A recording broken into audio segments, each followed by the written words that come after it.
Hello friends, मैं पवन गुप्ता एक बार फिर से आप सभी का स्वागत करता हूं आपके अपने चैनल उज्ज्वल एकेडमी शुक्ला में। जैसा कि बच्चों प्रीवियस क्लासेस में हम सभी ने पाइप एंड सिस्टम से रिलेटेड टॉपिक को देखा था और उनसे संबंधित प्रश्नों को समझा था। वो टॉपिक कल की क्लास में समाप्त हो गया था। आज हम लोग नया टॉपिक पढ़ेंगे एलसीएम और एचसीएफ। और एलसीएम और एचसीएफ के चैप्टर में सबसे पहले हम समझेंगे कि एलसीएम क्या होता है और चैप्टर का नाम लिख लेते हैं, एलसीएम एंड एचसीएफ। और एलसीएम के चैप्टर में समझेंगे कि अपवर्त्य क्या होता है, अपवर्त्य या फिर बोलेंगे गुणज या फिर बोलेंगे मल्टीपल, इंग्लिश में बोलेंगे मल्टीपल।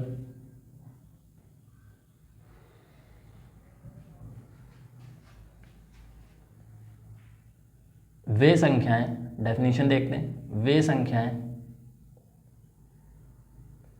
जो दी हुई संख्या से पूरी पूरी विभाजित हो जाए,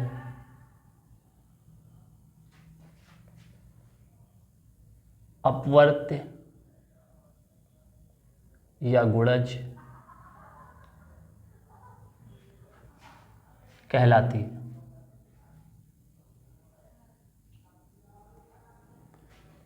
संख्या देखेंगे, संख्या एज्यूम कर लेते हैं 10, 12 और 15। 10, 20, 30, 40 अप टू इनफाइनाइट तक। गुणज देख रहे हैं क्या होता है।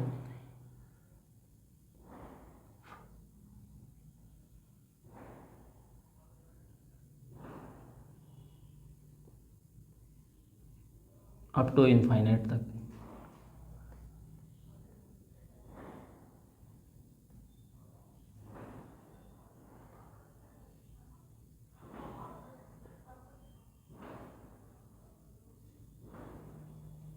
डेफिनेशन क्या कह रहे थे कि अपवर्त्य की क्या होती है, वे संख्याएं जो दी हुई संख्या से पूरी पूरी विभाजित हो जाए, यानी 10, 20, 30 ये सभी क्या 10 से पूरी पूरी विभाजित हो जाएंगे और यही क्या कहलाएंगे, मल्टीपल या गुणज।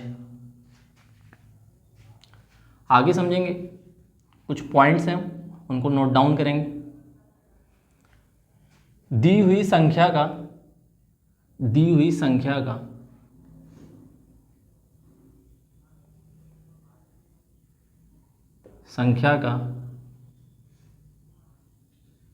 सबसे छोटा अपवर्त्य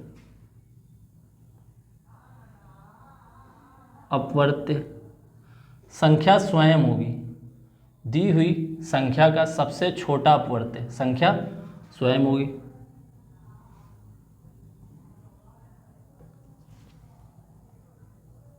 संख्या स्वयं होगी।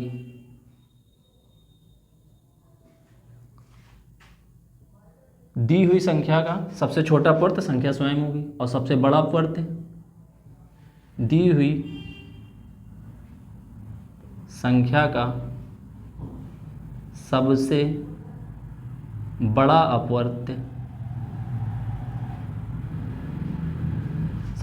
अपवर्त्य नहीं ज्ञात किया जा सकता, क्योंकि अपवर्त्यों की संख्या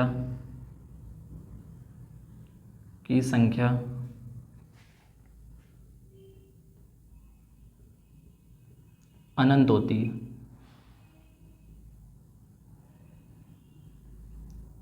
इसलिए सबसे बड़ा अपवर्त्य नहीं बताया जा सकता या नहीं ज्ञात किया जा सकता। सबसे छोटा अपवर्त्य क्या होगी, संख्या स्वयं। सबसे बड़ा अपवर्त्य नहीं ज्ञात किया जा सकता। ठीक है बच्चों, अपवर्त्य समझा। अब समझेंगे समापवर्त्य क्या होता है।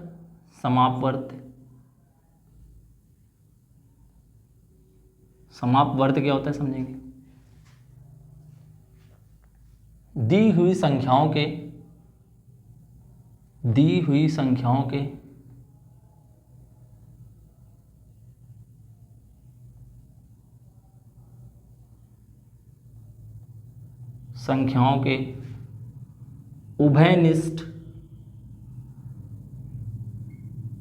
उभयनिष्ठ अपवर्त्य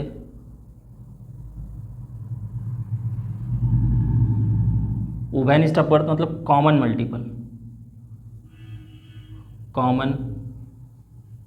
मल्टीपल दी हुई संख्याओं के उभयनिष्ठ अपवर्त्य समापवर्त्य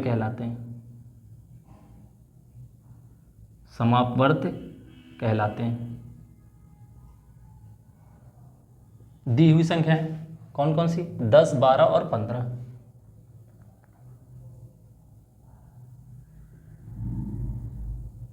के उभयनिष्ठ अपवर्त्य, उभयनिष्ठ मतलब जो तीनों में ही कॉमन हो, 60। इसी तरीके से एक होगा बीच में यहाँ 120, यहाँ पर भी 120 होगा और एक 120। उभयनिष्ठ अपवर्त्य यानी 60, 120, 180, 240, 300 अप टू इनफाइनाइट तक, यही हो जाएंगे इसके उभयनिष्ठ अपवर्त्य। और जो सबसे छोटा अपवर्त्य होगा वही होगा एलसीएम या फिर लघुत्तम समापवर्तक।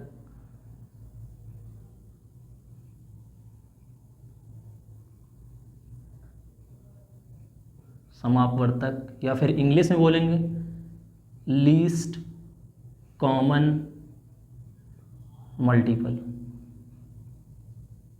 और यही होता है एलसीएम। यानी कि एलसीएम क्या हो जाएगा? 60। आइए बच्चों, एलसीएम और एचसीएफ के चैप्टर का पहला क्वेश्चन देखते हैं। और पहला क्वेश्चन जो होगा वो एलसीएम के टॉपिक से ही रिलेटेड होगा। पहला क्वेश्चन, वह छोटी से छोटी संख्या ज्ञात कीजिए जो 10, 12, 15 से पूरी विभाजित हो। वह छोटी से छोटी संख्या ज्ञात करनी है। एकदम बेसिक सा क्वेश्चन है, आप सभी को आता है, फिर भी देखेंगे। 10, 12, 15 से पूरी विभाजित हो।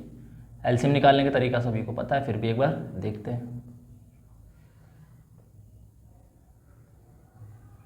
5 से कैंसिल आउट करेंगे, फिर 3 से। एलसीएम क्या हो जाएगा? LCM of 10, 12, 15 is equal to 2 × 2 × 5 × 3, 5 3 15, 15 2। LCM क्या हो जाएगा? 60। ये वो छोटी से छोटी संख्या होगी जो 10, 12 और 15 से पूरी विभाजित होगी। यही आंसर हो जाएगा बच्चों। आइए बच्चों नेक्स्ट क्वेश्चन देखते हैं। नेक्स्ट क्वेश्चन है, वह छोटी से छोटी संख्या ज्ञात कीजिए जो 10, 12, 15 से पूरी विभाजित हो किंतु 843 से बड़ी हो। 10, 12, 15 से पूरी विभाजित हो तो पहले हम एलसीएम निकालेंगे। LCM of 10, 12 and 15। अभी जस्ट इससे प्रीवियस क्वेश्चन में हम लोगों ने एलसीएम निकाला था और एलसीएम क्या आया था? 60। ठीक है, जो 843 से बड़ी यानी 843 से बड़ी हो। समझेंगे कैसे करेंगे? 843 को 60 से डिवाइड करेंगे। पहली बार में जाएगा एक बार में, शेषफल बचेगा 24। ठीक है, फिर डिवाइड करेंगे, अब जाएगा 4 टाइम्स में। अब जो बात बोलूँगा उसे समझने की कोशिश करिएगा। यानी जो ये शेषफल बचा है, ये शेषफल जो है रिमाइंडर है। अगर ये रिमाइंडर 3 जो है वो यहाँ इस संख्या में ना आता, यानी संख्या 840 होती। अगर इस संख्या में ये 3 ना होता तो संख्या 840 होती और ये संख्या 10, 12 और 15 से पूरी विभाजित हो जाती। लेकिन क्वेश्चन में कह रहा है कि संख्या 843 से बड़ी होनी चाहिए। तो जो डिवीज़र था यानी भाजक था उसमें ये शेषफल घटा देंगे, यानी 60 में से इस 3 को घटाएंगे तो बचेगा 57। इस 57 को जो ये संख्या दी गई थी उसमें ऐड कर देंगे, यानी 843 + 57 0 यानी 900। आंसर क्या हो जाएगा 900। यानी क्वेश्चन में कहा जा रहा था वह छोटी से छोटी संख्या ज्ञात कीजिए जो 10, 12, 15 से पूरी पूरी विभाजित हो किंतु 843 से बड़ी हो। यही हो जाएगा आंसर। आइए बच्चों एलसीएम और एचसीएफ का नेक्स्ट क्वेश्चन देखते हैं। 4 अंकों की छोटी से छोटी संख्या ज्ञात कीजिए जो 10, 12 और 15 से पूरी पूरी विभाजित हो। 4 अंकों की छोटी से छोटी संख्या क्या होगी?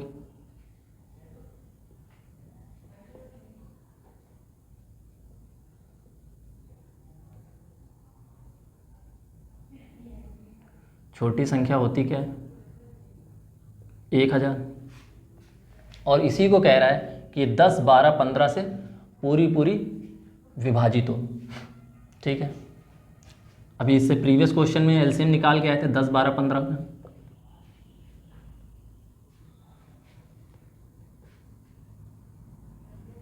एलसीएम था 60।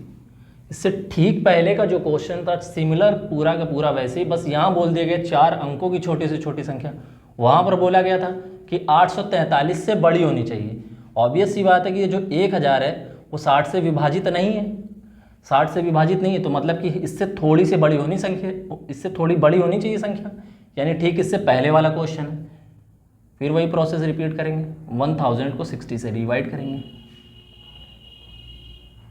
एक बार में डिवाइड करेंगे, सब्ट्रैक्ट करेंगे 40, फिर डिवाइड करेंगे 6 टाइम्स में, रिमाइंडर बचेगा 40। ये मैंने 40 बताया था। अगर इस 1000 में अगर ये 40 ना आता, फिर से पिछले वाले क्वेश्चन का पूरा रिपीटिशन हो रहा है, बस डिजिट्स नंबर्स चेंज है। यानी कि इस 1000 में अगर ये 40 ना होता, यानी ये शेषफल ना होता, तो ये संख्या 960 जो है वो 10, 12 और 15 से पूरी पूरी विभाजित होती। लेकिन क्वेश्चन में कह रहा है 4 अंकों की, पर ये तो 3 अंकों की हो गई। तो 4 अंकों की मतलब कि ये जो भाजक था और ये जो शेषफल है इनका अंतर निकालेंगे, वो कितना हो जाएगा 20। इस 20 को ही क्या करेंगे, इस 1000 में जोड़ देंगे, यानी 1000 प्लस 20, 1020, यही क्या हो जाएगा आंसर। और यही क्वेश्चन में 4 अंकों की सबसे छोटी से छोटी संख्या होगी जो 10, 12 और 15 से पूरी पूरी विभाजित होगी। बच्चों एलसीएम और एचसीएफ के चैप्टर में आज हमने एलसीएम से संबंधित कुछ महत्वपूर्ण डेफिनेशंस को और कुछ बेसिक क्वेश्चंस को देखा और उनको समझा। आज का सेशन यहीं समाप्त करते हैं, कल फिर मिलते हैं इसी टॉपिक के साथ।